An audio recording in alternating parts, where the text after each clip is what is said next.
What's up? It's your boy Kevin to turn on this motherfucking YouTube shit. Wow, what the fuck?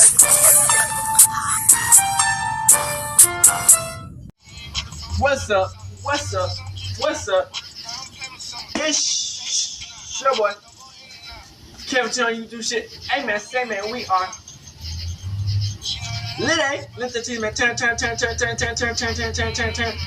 motherfucker day. Show you outside. Big crip in the gang. Show you outside shit, man. Free Palestine, free Congo, Russia, your thing, and Texas stand the fuck up. Each day is going to be a better version of yourself. Never let somebody bring you down, always fight back. Never let somebody tell you who you are, but also never put yourself in a position you don't belong. Let's stay humble. Let's go on revolution. On the moment, keep Yahweh first. Coming to you the Blacc Hebrew Israelite as a real Jew. We out here. Alright. Boom. Today, to motherfucker day, show you outside. Big crip in the gang, show you outside shit, man. Gang. So this is wild, man. Y'all know, man, America, man, got a horrible past. You dig what I'm saying? If you look back in the history, man, the white man and the white woman, evil, still until today. If you fall for the bullshit, you a fool. So we got Earl D. Smith. He was found unalive in a tree. You know what I'm saying? Lynched. And this is wild because over the past 5 years, bruh, we went back 5 years. It's way more than happened in the last 10 to 20 years. There's a lot of black people that have been unalive. It just goes to show you, man, that this government and this system and the police system don't care about black people. You know what I'm saying? They try to say that, oh, it's their mental. They did it their own self. We ain't fools, man. You'll be a fool to believe in anything what these people are saying, man. You know what I'm saying? And then we dig in deep to explain why we don't trust white people at all in general, or me at least, you know what I'm saying, at all, and never will. And let's get into it.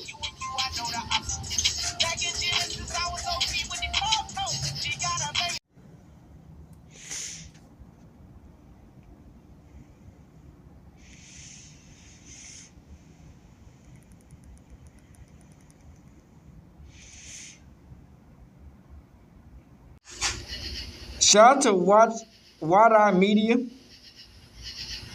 finna talk about Earl Smith. They was found from a tree, nigga. You know what I'm saying? They found him on the tree, man. It's getting wild out here on these streets, man. Like I told you, man, be careful out here. There are stories in America that barely make the news. Stories that should stop the country in its tracks, but instead get buried in press releases and ruled away with paperwork. This is one of those stories, or rather two black men, two very different lives, two very different cities, but one disturbing pattern. In Albany, New York, a 58-year-old grandfather named Earl D. Smith was found hanging from a tree in a public space just blocks from the state capitol. 900 miles south in Henderson, North Carolina, a 21-year-old truck driver named Javion McGee. Yeah, we talked about that three. Yeah. A rope tied around his neck. Yeah, we talked about both of them. In both cases, the response was almost immediate.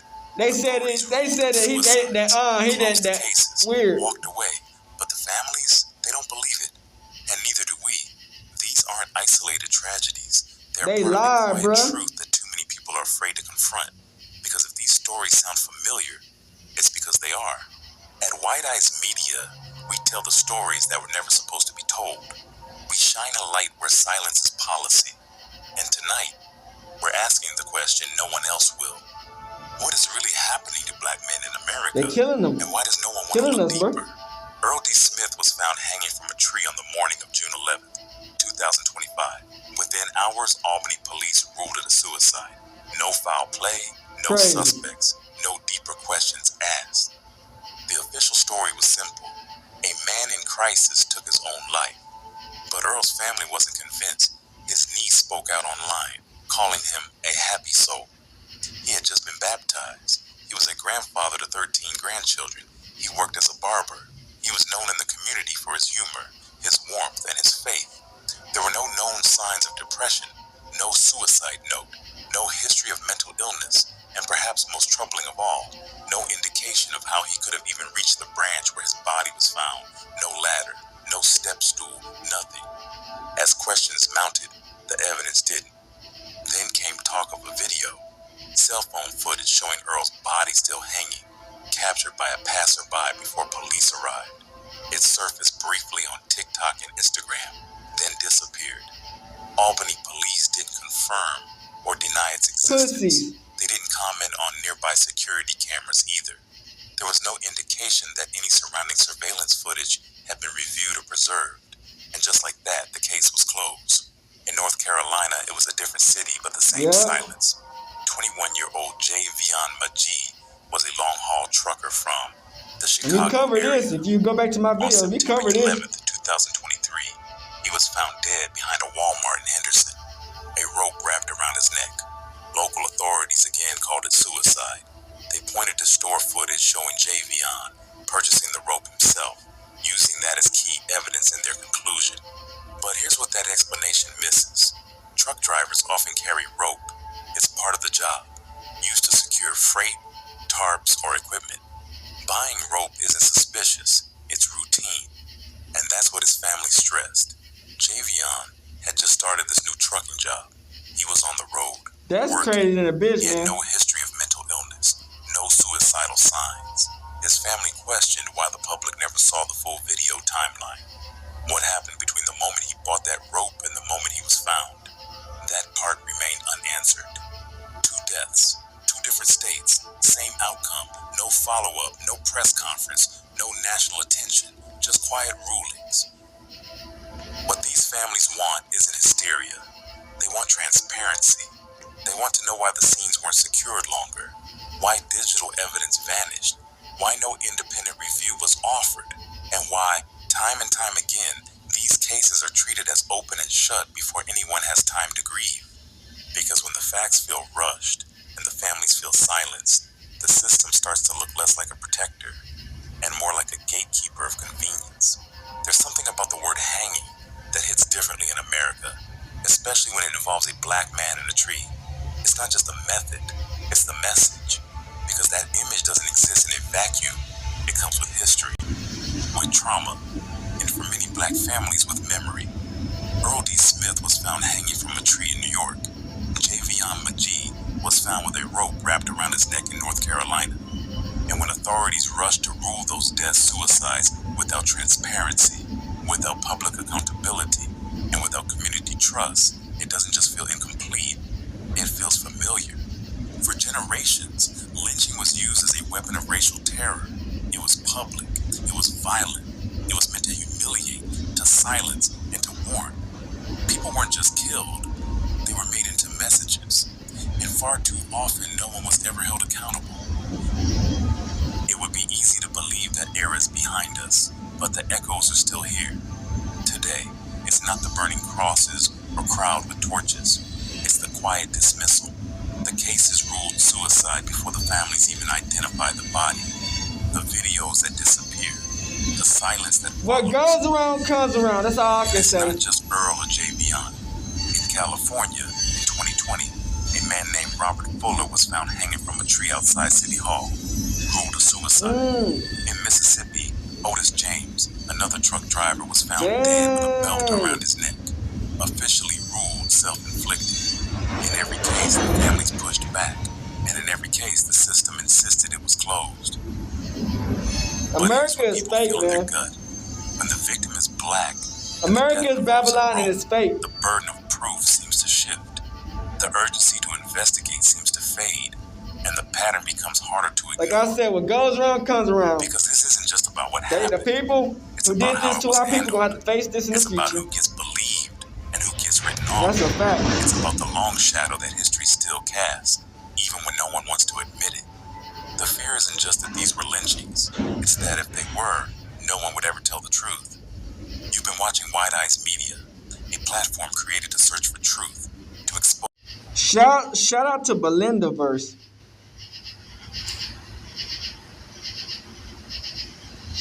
fucking lie to you. Earl Smith was lynched in downtown Albany in broad daylight. There is no possible fucking way within the city limits of Albany, New York, that a black man went to a tree with a noose and a stool, or a chair, or something to stand on to be able to put the noose over the tree. That's what we've been saying. Put his head through the noose and then kick out whatever he was standing on from underneath it. And they're going to sit there and tell you it was a suicide? They're fucking lying. Through their teeth. Racist fucks. I went to school in Cobleskill, and there were students that would brag about wanting to do a lynching in Cobleskill, which is less than a half hour from Albany, New York. We already Don't let them know. fucking lie to you. Upstate New York is racist as fucking shit. That's a fact. A black man named Earl Smith was lynched within the city limits of Albany. Hi lovelies, and welcome back to my channel. If you're new here, my name is Ballistic Juice. Don't forget to please subscribe to this channel, turn on notifications so that anytime I upload videos, you will be the first person to be notified. To my returning subscribers, to those people that share my videos, leave commentaries, and also educate each and every one of us, you guys are the real MVP. Alright lovelies, let's get into today's stitches or videos. Earl Smith was found hanging from a tree in Albany, New York. They're saying it was self-unaliving. They keep doing this in North Carolina, too. Yes, exactly. This is when we nosy white women are useful. This is what we need to be using our nosiness and annoyingness for. Instead of calling the police when we see black men birding or existing on the street, we need to be watching after things happen to them. We need to be the protectors.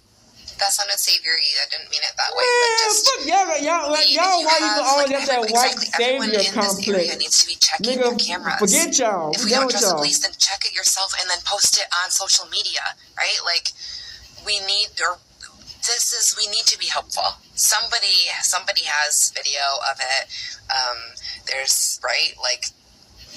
Do something about it.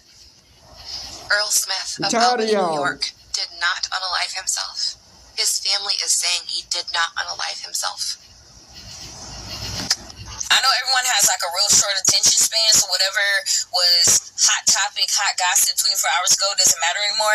But I just want to bring this back up because it still matters to me. I want to know what's up with the Earl Smith case because 1 + 1 is not 2 over there. Something is not adding up and everything just seems off. It's too damn quiet, no news coverage, nobody wants to talk about it. And the only reason why any of us even knew about it was because of TikTok. NYPD is doing what? What the fuck are y'all really doing? And then there's reports they're not even investigated. I know that his wife want to know what the fuck. Like, that whole entire situation is not adding up at all. So yeah, I just want to say it again. What's up with the Earl Smith case? Oh, and then also I did see a few videos that were saying there were people who, instead of actually calling the police, there were people that just opted to record this man's body hanging from the tree. Crazy. Y'all are cooked. Big cook. Y'all are sick. It's giving. I don't want to know why black mental disorder is so fucking counted to white people anyway. It's giving like when the lynch mobs used to lynch, burn, torture black bodies and then take pieces of their skin and their bodies as souvenirs. Why the fuck do you need a picture of a man's body hanging in a tree in 2025 on your phone? It's something wrong with you people. If you got a recording of that man's body on your phone, pussy. Alright, so I know there's a lot going on with this Israel and Iran conflict, but let me share something with you guys. Let me put something out there that I think you guys are not tracking. There's another black man that's been found hanging from a tree in upstate Albany, New York. Yep. In broad daylight. First, let me say I want to share my condolences to the family. Rest in peace, Mr. Earl Smith. My sincere condolences out to his family. There's no major news outlets that are reporting this, and probably because the reason is because law enforcement already ruled it was a suicide. And if you know anything about suicide, news outlets don't cover those. And the law enforcement, they know this. Okay? Secondly, these hangings have been steadily picking up. I think this is the third hanging that we have this year. Yep. So since we got folks out here that want to go back to the Jim Crow era, let me just say this. We ain't going out like that. Usually it's pretty difficult to overtake men, let alone a black man, given our background. We have pretty good situational awareness skills.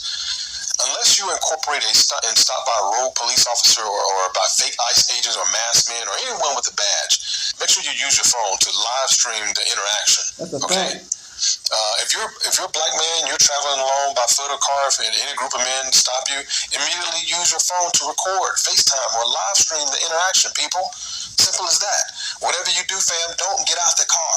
Fact. Lower your window to speak to 12 and show your hands and show how many people you have in the car. Show how many occupants you have in the car. But don't get out the car. If you have to get out, make a phone call immediately to your attorney, to your family member, friend, somebody. Anything to let them know that you've contacted folks and that they know your location and what's going on. And if you're a licensed carrier like me, I carry conceal. Carry conceal. Make sure there are no sharp movements. Ask for a supervisor if you have to. The hate is real, guys. Be safe. Be vigilant. And be surrounded. Black people don't hang themselves from trees, especially out in the public, in the middle of the city, Albany, New York. Y'all really want me to think the girls climbed up a tree that was 10 times his size to hang himself? You've got to be kidding me. You absolutely got to be kidding me. A black man did not climb up no doggone tree in the middle of the city and hang himself near the police station and a school too. Y'all got to be kidding me. I know y'all are used to getting away with things, but this was not what you get away with, because there's no way in the world that we are believing you, especially when the family said, no, he wouldn't have up no doggone tree and took his own life on a tree in the middle of the city. There's absolutely no way that he would do that, and y'all think we supposed to believe that, man. This is what kind of, this is stuff I'm so over people thinking that the IQ of a human being is the size of a penny. It's not. It's not. It's the size of the actual city, actually. So on June 11th, they are trying to tell us that Earl Smith climbed up a tree that is 10 times the size of him. That man is skinny. That tree is about 5 times my size, okay? That's how small I want you to know Earl Smith is, okay? They trying to say he climbed up that tree, took his own life by hanging himself. He was an old man. And then say, oh, it wasn't a lynching. It wasn't. He lived his whole life. He wasn't no. At the end of his life, he said, "Well, so what's the other option? What the fuck? If he wasn't a self-deletion, what's the other option? Albany, New York. They left this man's body up in this tree long enough for people to be walking around recording it and then posting videos of it. That's absolutely disgusting. Take that mess down if it's not already down, okay? Because you thinking that somebody wants to see their family members online in that type of position, you've got to be kidding me as Gotta be a fool. Okay?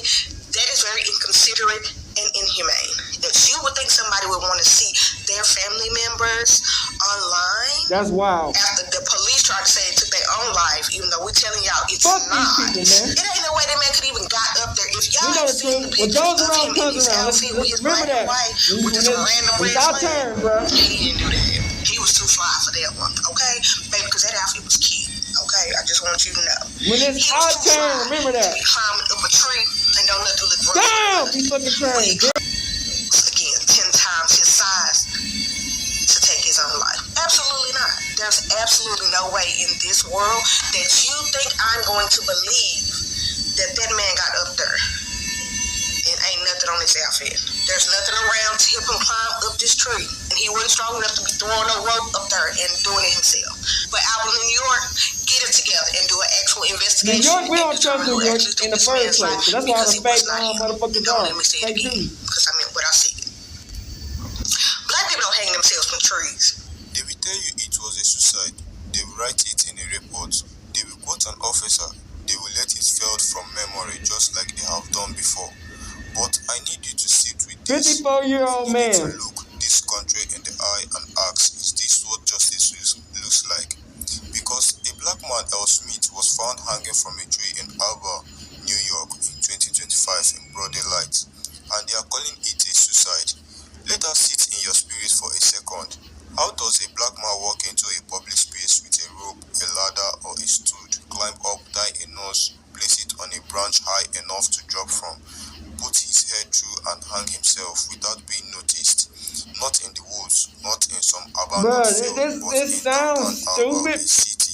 But these And this is police, the these version they crackers, want they us to racist, bro. believe. You know what I'm Now, saying? The police see, officers, this is not just knowing a they dumb, strategy, it's a knowing them, they cover-up. probably did It's it. a chilling reminder that They probably America helped has them out. never really stopped launching us. They just changed the language. They hide behind paperwork, behind police reports, behind silence. Let me ask you something. How many times have you heard this same story? A black They man got is enough found time to dead record, under but they didn't have enough time to suspicious see what happened. circumstances. Yeah. No investigation is done. No foul play is found, and the case goes cold. The headlines vanish, and the family, left to grieve with more questions than answers, is told to move on. We have seen it in California. We have seen it in North Carolina. We have seen it in Mississippi, Texas, Louisiana, and now New York. And each time they say it was suicide. Each time they say nothing to see here. Let me be very clear. This is not just another death. This is a message. It's a warning. It is intimidation. It is the ghost of Jim Brown walking through our streets wearing a model badge.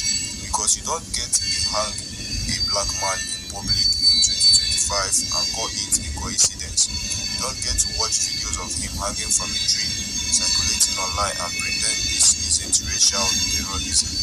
What's worse, the police didn't even release his name at first, like he was no one, like he didn't matter. But his name is Earl Smith, and he mattered. I need you to understand how deep this goes. Racism in America isn't just in the South. Upstate New York is rife with it. I went to school in Goldskill. I heard white students laughing about how they wanted to see a lynching. That is less than 30 minutes from where Earl Smith's body was found.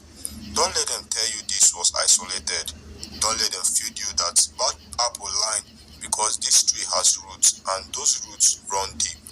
Police department know this. The media knows this. That is why they move fast to shut the story down, call it a suicide, and the public will look away. No protests, no headlines, no investigation, just silence. But we won't be silent. We won't look away. Earl Smith deserves more than that. His family deserves answers. The black community deserves justice. And if you are black in America, especially black man, please listen to this. Record everything. If you get stopped, stream it. That's a fact. Don't get out the car. Lower the window just enough to speak. Keep your hands visible. Let someone know your location. Call a family member. Call a lawyer. Because they are not waiting until nightfall anymore. They are bold now. They are doing it in the open and pretending it's nothing. Carry protection if you are licensed. Don't make fast movement. Ask for a supervisor if something feels off, because you might not get another chance to explain what happened. We are under attack, not always with bullets, That's a fact. sometimes with rope and Don't silence. be no fucking And fool out silence on these streets, nigga. is no longer an option. Earl Smith was Niggas be not too just a damn man. friendly. He was someone's son, someone's friend. I ain't friendly with He had a nobody, name, nigga. he had a story. I ain't no And we will carry idiot. it forward, because if the media won't cover it, we will. If the police would protect us, we will protect each other. If the system won't give us justice, we will demand it until it does. They can't bury the truth, not anymore.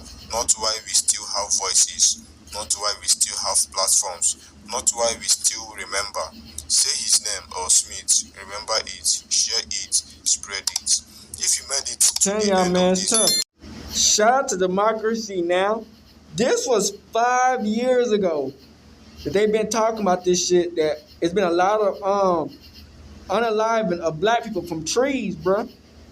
And it's getting crazy out here, bro. Now, democracynow.org, the quarantine report. I'm Amy Goodman. Amidst mass protests against racism and police brutality across the country, at least 5 men, 4 Black and 1 Latinx, have been found hanging in public across the United States in recent weeks. All 5 deaths were initially deemed suicides, but community advocates, scholars, and those all too familiar with America's racist history say there's another possibility: lynching. In Palmdale, California, authorities are investigating the death of 24-year-old Robert Fuller, a black man who is found dead, hanged from a tree near the community city hall earlier this month. City officials said he died by suicide, suggesting the cause was due to mental anguish related to the coronavirus pandemic. But Fuller's loved ones believe he was lynched, and the community has been holding protests calling for justice. A week after Fuller was found hanged, Los Angeles County Sheriff's deputy shot and killed his brother, Terran Boone, in what authorities described as a shootout in a desert town near Palmdale. Robert Fuller's death came 10 days after another black man, 38-year-old Malcolm Harsh, was found hanged from a tree about 50 miles away in Victorville, California, May 31st. After calling for further investigation, Malcolm Harsh's family said over the weekend that his death was in fact a suicide and that they had reviewed video footage the police provided. Community activists are still asking why it took so long for a thorough investigation into his death. In New York, the New York Police Department's investigating the death of Dominique Alexander, a 27-year-old black man who was found hanged in a Manhattan park 2 weeks ago. The local medical examiner's office ruled the cause of his death suicide. And in Texas, Congressmember Sheila Jackson Lee of Houston is calling for an investigation after 2 recent hangings. Last week, police found a 17-year-old black boy hanging from a tree in an elementary school playground in Spring, Texas. Earlier that week, a Latinx man was found hanged in Houston. This all comes as a noose was found in the garage stall of Bubba Wallace, the only African-American driver in NASCAR's Elite Cup Series. Wallace recently led a successful campaign to get NASCAR to ban displays of Confederate flags from its events. Well, for more on this topic, we're going to Durham, North Carolina, to speak with Jacqueline Olive, director of a film called Always in Season. It's a devastating documentary that examines the history of lynchings in the United States through the story of Lennon Lacey, an African-American teenager who was found hanged from a swing set in 2014. His mother, Claudia Lacey, believes he was lynched. Always in Season premiered at the Sundance Film Festival in 2019. Well, we're going to go to Jacqueline in a minute. But first, this is the film's trailer, a warning to our audience. This clip contains violent and racist imagery. There's a male subject hanging from a swing. It's a black male subject. I think they hung him up to make it look like a suicide. It looked like a back in the day lynching. His body will be hung in the courthouse square for all to see. All white folks are invited to the party. Lynching was a message crime. They happened in places where the body would be seen, and it's the public nature of lynching that really condemns the white community, because the idea that people didn't know, they didn't know.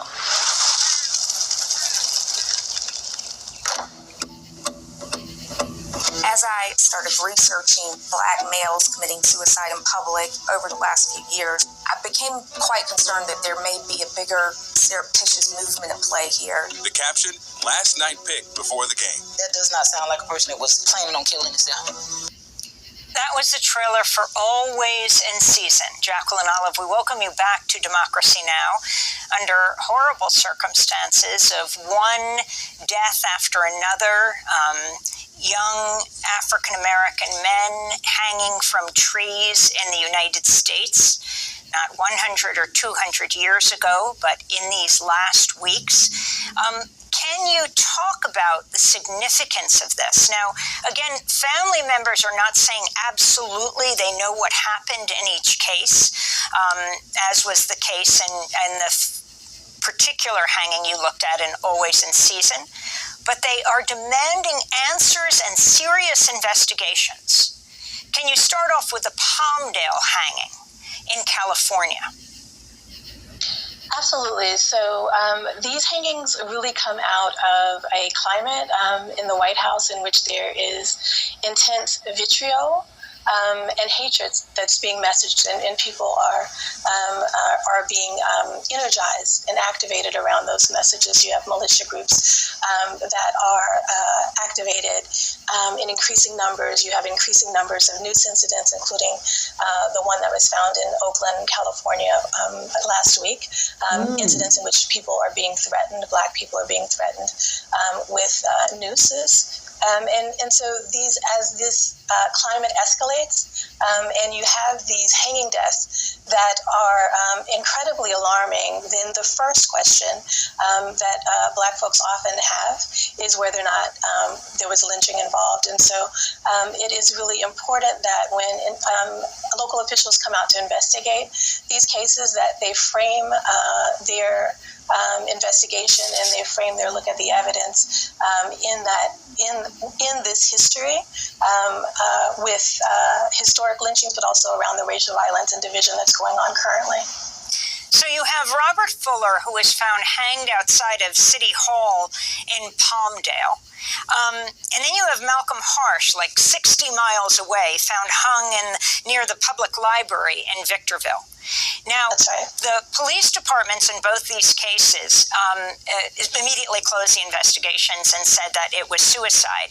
It took enormous pressure from activists in Victorville and the family to finally actually see video that the police had that showed, in fact, Malcolm Harsh, it did look like he had taken his own life. That isn't the case for Robert Fuller at this point. We don't know what's happened. And then you have these latest hangings of Black and brown people. Wednesday, police found 17-year-old African-American teen hanging from a tree, elementary school playground in Spring, Texas. On Monday, a Latinx man found hanged in Houston. And then one here in New York City. So talk further about how people can know what police assume and what the history is. Don't trust them. There was a slave catcher. Sure. Well, typical of this case, and it was a police case, officers called a slave catcher before police officers. Don't be no fools. As we filmed, is that the police generally show up, and they show up within 3 days or so, and they've made their conclusion of suicide. What they don't take into account is this history or the family's concerns deeply enough that there might have been a lynching and that their family member may have met violence. And so it was the case with Lennon Lacey, is that the police his body was found on August 29th, 20 days after the uprising in Ferguson, Missouri, following the murder of Mike Brown.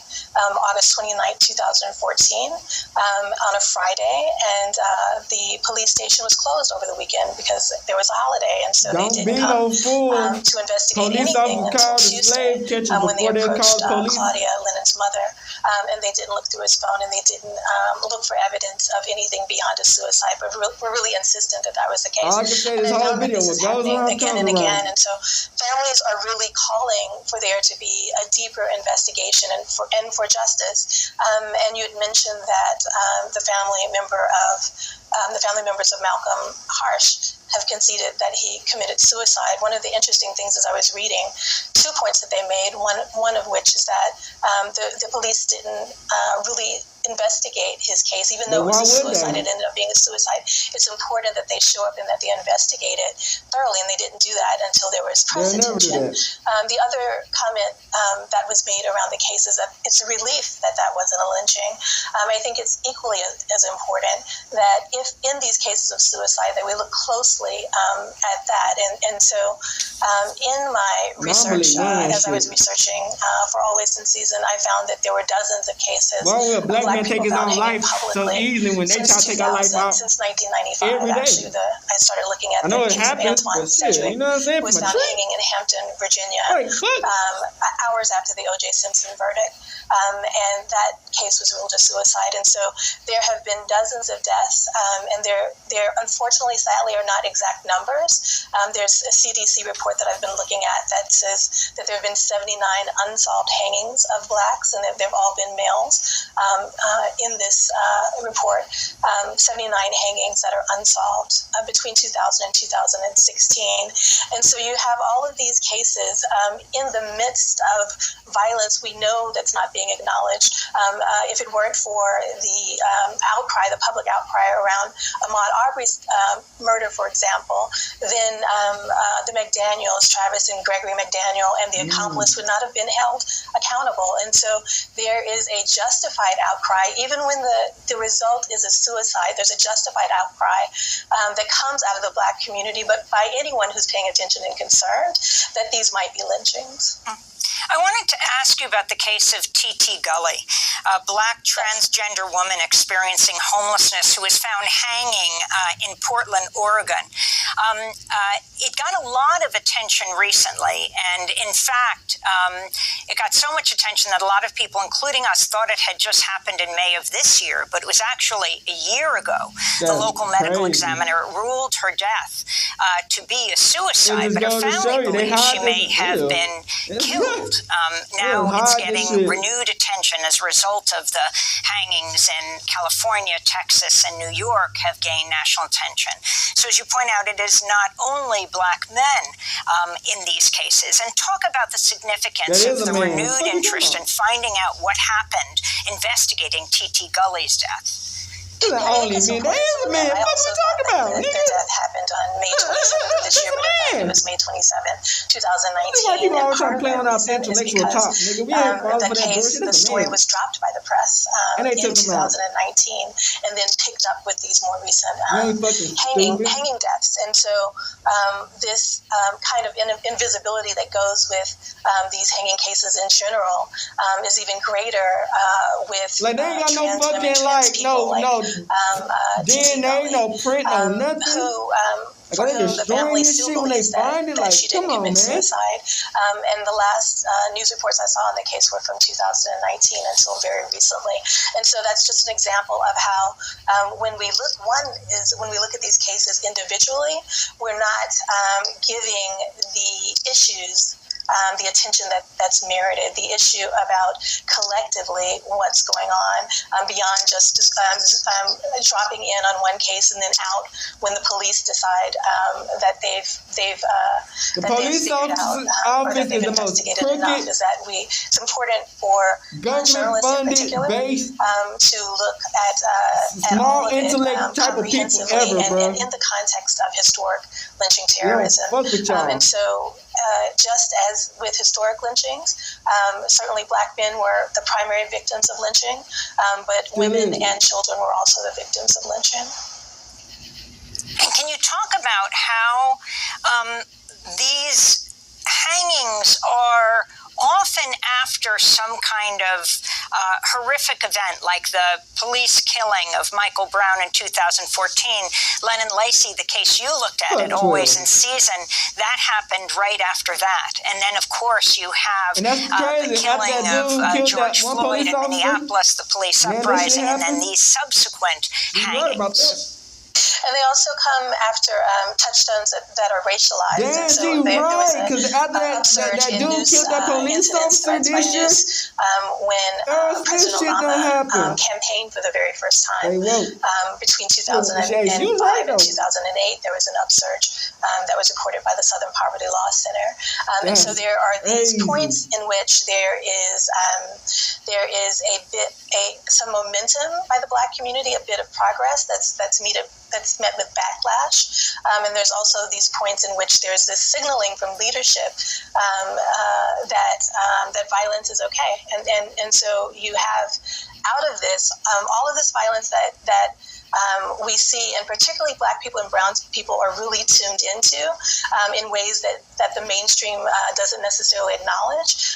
We see it, we understand that there are connections between what happens when police shoot Oscar Brown in the back, when they murder George Floyd on video, and these hangings, and that there could possibly be a connection. And so the outcry, even when there's a suicide, is out of this sense of urgency that all of these things, including the Noose incidents and all of these ways that Black lives are threatened and minimized, they could very easily result in lynching. You also have the case in 2018 of the son of a prominent Ferguson activist, Melissa McKinney's. Her son found hanging behind the family home in Ferguson. He was 24 years old. She says he was lynched. So in all of these cases, what are you demanding happens now, Jacqueline? I think that they deserve a full investigation, and that and given the context of this history, and given why always go to the white man to investigate their own crime? Understand about the racial divisions in these communities, and the families concerned, that we look at them more than 3 days, that they are, and then that they are looked at as a whole, because whether or not these are lynchings or whether or not they're suicides, is there the questions around, is there this new trend for Black people to hang themselves publicly? There's been historically the stigma for Black people about hanging, and certainly hanging publicly and hanging from trees. But if these are suicides, then that's information that's really important to understand. In addition to understanding what are the issues around structural racism that can increase depression and increase anxiety and the suicide rate for Black people, those are all really important to understand. So you have, for example, Malcolm Harsh, who was found hanging, and even though the investigation hasn't concluded yet because of toxicology reports, you have him found hanging at a homeless encampment. And so there are issues about housing instability and insecurity for Black people in particular that are important to look at. Jacqueline Olive, I want to thank you for being with us. And again, thank you for your remarkable film, Always in Season, a documentary about the history of lynchings in America. That does it for our show. I'm Amy Goodman. Shout out to Black History Diary. Bro, we ain't gonna never let this shit be forgotten. Like, what goes around comes around. Have you ever come across images or depictions of historical violence, such as public punishments or acts of cruelty? And if that weren't enough, what about the crowd gathered around to watch someone suffering and be fine with it? Unfortunately, not many criminals take pictures of themselves committing crimes. However, the pictures that we do find give a glimpse into the horrors endured by the slaves and their descendants. Today, I invite you to explore some of these haunting images that provide a window into the dark chapters of human history. Number 9 is the photo of slave children, calling one to contemplate the harsh reality that even the youngest were not spared in this gruesome practice. The idea of enslaving adults is pretty disturbing by itself, but when you think about child slaves, it's just heart-wrenching. That's why this photo is a whole other level of horror and shock. It shows a Black child named John sitting on a barrel next to another young boy. They're both barefoot and wearing tattered clothes. The expressions etched on their faces speak volumes about the hardships they've endured. This 150-year-old photo, deemed extremely rare by art historians, hails from the Civil War era. The children captured in this image were either enslaved at the time or recently emancipated. It offers a stark glimpse into the grim reality faced by children in slavery before the Civil War. Shockingly, according to the federal census of 1820, approximately 88% of Black individuals under the age of 14 were enslaved, and most of them would spend their entire lives as slaves. Moreover, the number of enslaved children during that year equaled the total number of slaves in 1790. That's a staggering increase, and it gets worse. These kids were snatched from their families and sold to plantation owners, where they had to work in brutal conditions and harsh climates. Some started working in domestic chores as young as 2 or 3 years old, while others were thrust into the field labor between the ages of 8 and 12. According to American historian Stephen Mintz, slave children faced brutal punishments, mostly akin to those meted out to adults. Interestingly, many underage slaves eagerly participated in the Civil War, viewing it as a pathway to freedom. As we reflect on this image today, let us remember the resilience of the Black individuals and the fact of how cruel humans can get sometimes. Enslaving children was a horrible practice, but it wasn't the only one in slavery history. Another gruesome practice of the time was shackling slaves. This photo represents a horrifying practice that remained a fundamental tool for control in the African slave trade, the slave shackle. More than just iron restraints, these shackles are a lasting symbol of oppression, violence, and inhumanity that is perpetually tied to the history of colonialism. Taken in 1907, the picture shows a British sailor removing the shackles off an enslaved man who wore them for 3 years. The enslaved man had escaped with 5 other Africans from the slave trading village off the coast of Oman upon learning the Royal Navy was nearby. The picture was taken by able seaman Joseph Chidwick, who was serving aboard the HMS Sphinx that was patrolling the Zanzibar and Mozambique coast. The British Empire had embraced anti-slavery by then and was enforcing abolition in other regions too. HMS Sphinx was a British Royal Navy ship that was involved in the anti-slavery operations, particularly in the Indian Ocean region during the early 20th century. The 6 men had escaped on Dow, which is a sailing vessel. They were all chained together when the British Navy found them, a cruel reminder of their dehumanizing captivity. On board the British ship, they got their chains knocked off of them. A party of Marines were sent on shore to find the slave traders. The Marines were successful in capturing 2 of them with Arab origin. While these 6 men were fortunate to escape bondage, not all had the same fortune. Many men and women toiled away in lifelong servitude and inhumane treatment, shackled by the cruel realities of the slave trade. Think about it for a moment. You spend your entire life in someone's backyard, working, never getting to experience what freedom is. This photo serves as a stark reminder to the unjust and cruel lengths humans would go for material gains. Yet, it also signifies the pivotal moment in history when the world finally came to its senses and put an end to the heinous practice. Now, more than ever, it's crucial to eradicate the mentality that sowed the seeds for one of the darkest chapters in human history. You must have seen the photographs of slaves toiling away on plantations, but this one is different. Taken in 1860, this photo captures a woman in litter being carried by her slaves through the city streets. While the photos of slaves in plantations represent the hardships they had to bear, the slaves working in urban settings proved to be enigmatic. Some of them may seem properly dressed, but one little detail gives away their less than human status. You may be surprised by the slaves' demeanor and overall appearance in this picture. It was taken in Bahia, Brazil. From the way they are dressed, the men don't look like slaves. But then you notice they are barefoot, which would have been weird if they weren't slaves, given that they would be carrying litter on rough streets. After photography became more common, slaves were photographed in their owners' homes, in the city, and taking care of the white children of their masters. This one shows one standing in style with a hat tipped at a jaunty angle, appearing to be posing for the camera while the other looks down in deference. This photo was displayed at a Brazilian exhibition called Emancipation, Inclusion, and Exclusion. Brazil was the last country in the Americas to abolish slavery, which happened in 1888. This has provided Brazil with the world's largest archive of photographs of slavery, which offered insights into the country's brutal past. This picture underscores the grim truth. Regardless of the setting or region, slaves endured dehumanizing labor and exploitation. Their fate remained unchanged, whether on rural plantations or in bustling urban centers. As the dictum goes, every picture tells a story, and this picture tells a story of slavery vividly.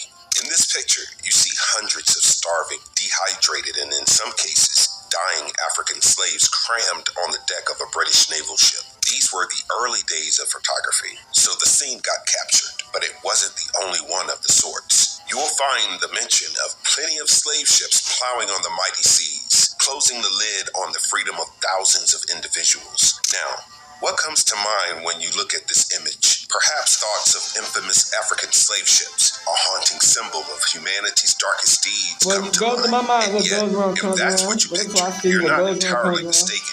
For years, this photograph has been erroneously labeled as depicting an African slave ship sailing through the waters, a misconception perpetuated by British accounts. However, the truth behind this image is far more nuanced and revealing than what meets the eye.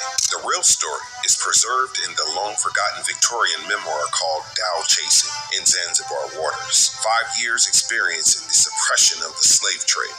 The memoir has been written by Captain George L. Sullivan, skipper of this ship, and the same man who took this picture. Taken in 1868, this photo shows the time when various empires were finding it really hard to forego the profitable practice of slavery, while the others were waking up to humanity and trying to reverse their vile actions. The picture shows rescued East African slaves taken aboard a British naval ship, HMS Daphne, from a dhow.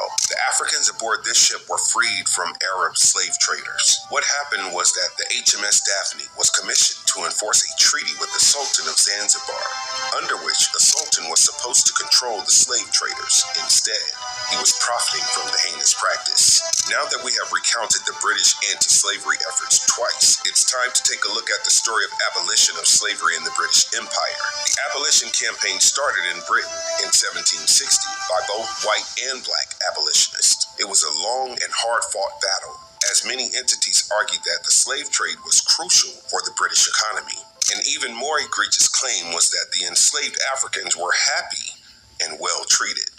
But finally, the British Empire came around, and the Slavery Abolition Act of 1833 ended slavery in the empire. The Royal Navy started anti-slavery operations, which mainly targeted Portuguese and Spanish ships. These operations helped rescue many slaves, the accounts of which can be seen in the history archives. Let's talk about This is another horrifying photo that tells us how dark humanity can get. It captures a lesser-known aspect of World War II history, the forced enslavement of American prisoners of war by Japan.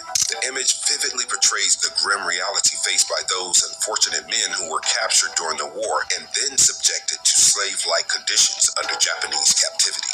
During World War II, Japan implemented a ruthless strategy to address its wartime labor shortages, which included the forced labor of POWs. Approximately 12,000 American POWs were compelled into labor by the Japanese government and private companies, enduring unspeakable hardships far from their homes. Among the companies involved in this exploitation was the Mitsubishi conglomerate, which operated 6 prisoners of war camps in Japan. These camps, linked to Mitsubishi, held over 2,000 prisoners, including more than 1,000 American POWs.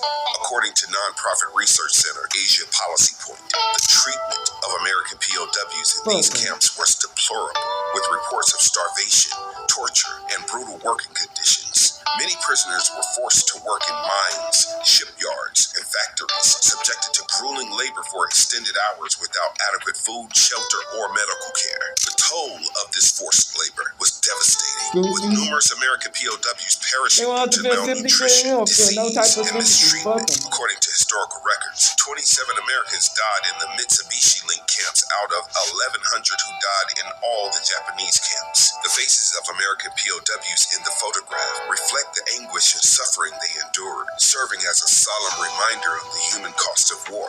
Their resilience in the face of unimaginable cruelty is a testament to the strength of the human spirit. Despite the passage of time, the scars of this dark chapter in history remain, underscoring the importance of acknowledging and confronting past injustices. While some Japanese prime ministers have issued apologies for Japan's wartime actions, the response from private corporations has been less forthcoming. However, Mitsubishi issued an apology in 2015 for its role in utilizing U.S. POWs as slave laborers. This was the least they could do. If you were horrified by the pictures before, this one offers you a glimmer of solace. It portrays the resilience, resistance, and unwavering perseverance of Black individuals who stood firm in the face of adversity.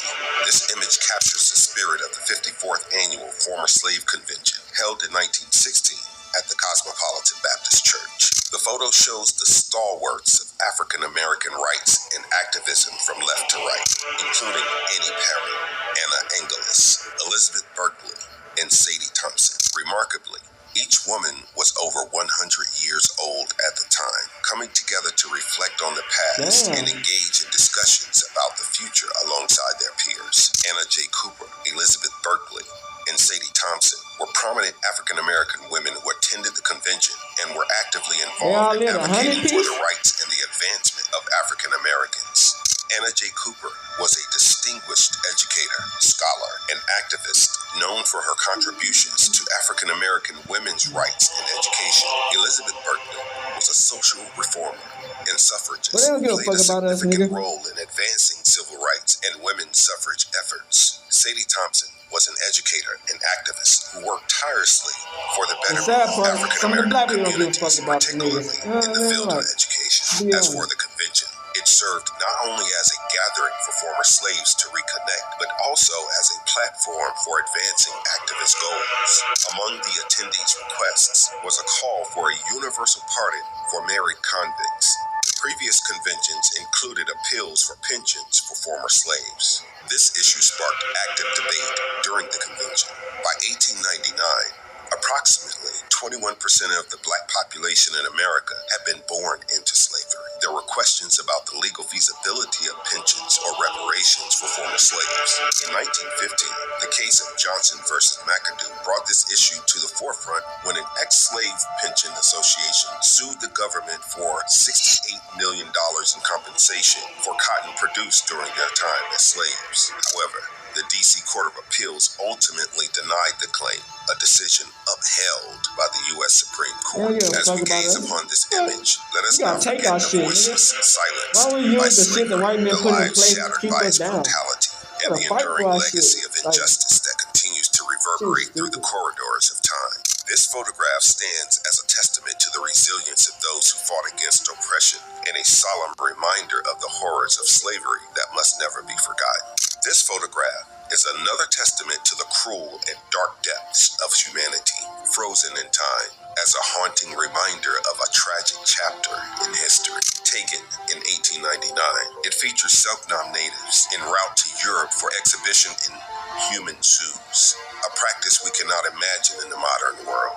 Human zoos were common still going today, where my boy. individuals from different races All were this put shit on still display going like on today. objects, They deprived act of like their this shit's dignity gonna stop and since they on, you know what I'm humanity. The saying? Though. context of this photograph All this shit is still happening. distressing. 11 Selknam natives, including an 8-year-old child, were taken to Europe with the permission of the Chilean government to be exhibited in Y'all don't see what's going on in Palestine? during The the fuck, years nigga? between 1878 Y'all don't see and what's going on in 1900. America? Three The fuck, groups of nigga? individuals Come on, belonging man. to indigenous groups of Selknam, Tuwelchi, and Kaweskar were shipped to Europe for this purpose. These individuals were not treated as human beings, but as mere curiosities to be gawked at and studied. Forced to perform multiple times a day, sometimes 6 to 8 times, they endured unimaginable hardships. What's more, the Selknam natives did not receive proper care, and many of them did not survive the ordeal. Some did not even make it to Europe. You can imagine how dehumanized they were for people to carry on this heinous practice. As we reflect on this grave image, let their story serve as a reminder of the importance of compassion and empathy in our shared humanity. We don't have the In the passion. history We of gotta get slavery, back. few photographs carry the weight of horror as profoundly as this one. At first glance, it may not strike you as terrifying, but the circumstances surrounding its creation will appall you. Captured in 1850, this photograph features Renty Taylor and his daughter Delia, the earliest known of the U.S. slaves. This photo is one among a series of daguerreotypes, early photographs. You can see the man, Renty, staring hauntingly into the camera. Do you wonder why? It's not just about his graying hair and gaunt frame that gave him this look.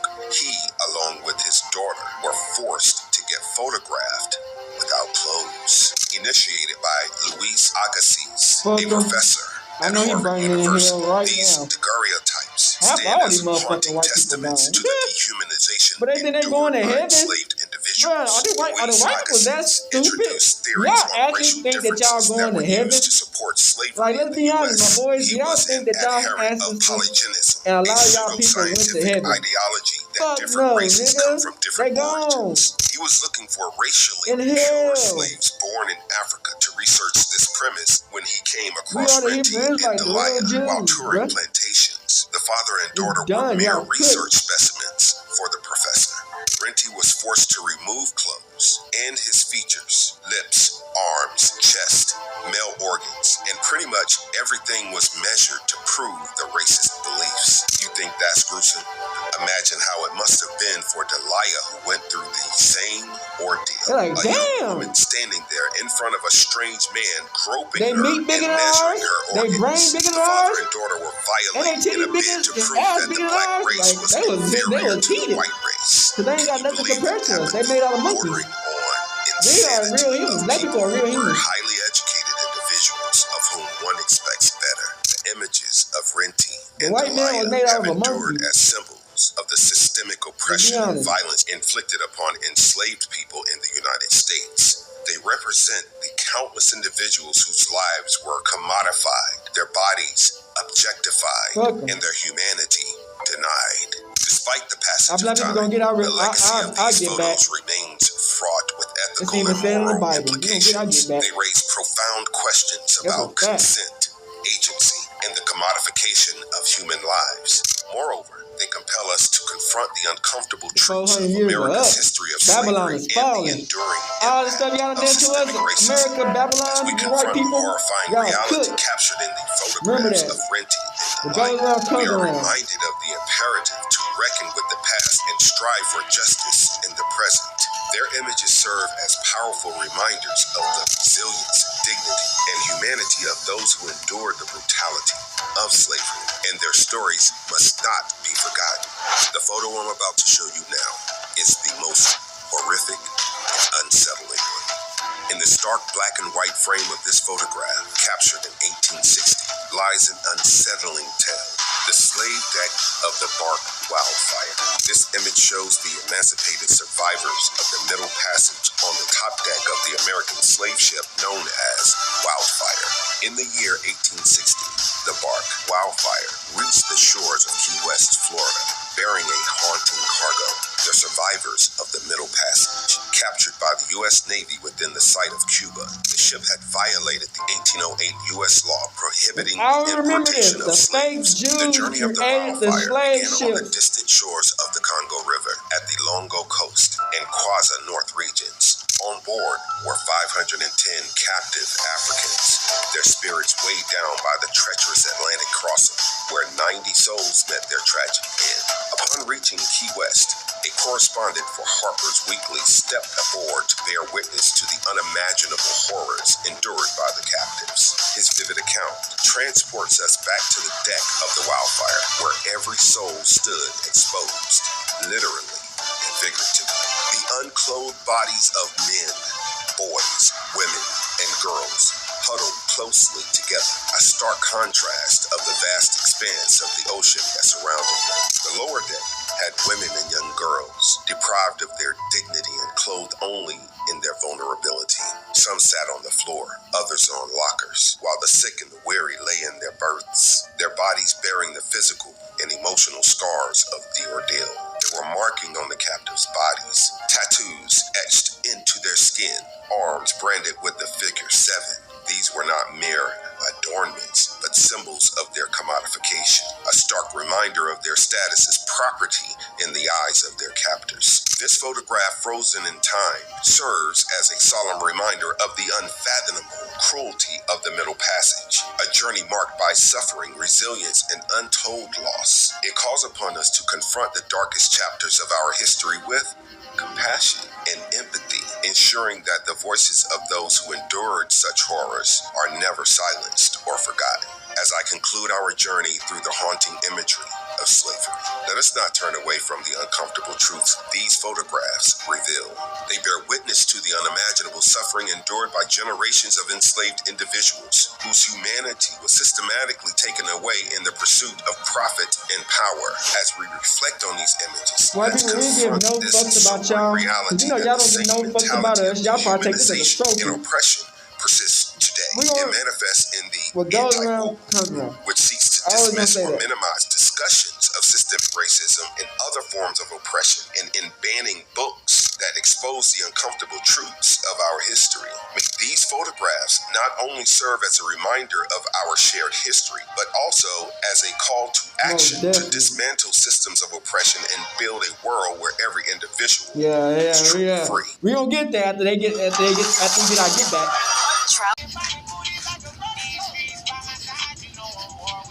Alright, we back. Gang, bro. So it's like, bro, how big of a fool can you be to be like, well, they did their own stuff. They went up and did that. Bro, after the history, it's nowhere in reasonable hell. You would think that these motherfuckers are doing it themselves, bro. Like, you gotta be a bozo.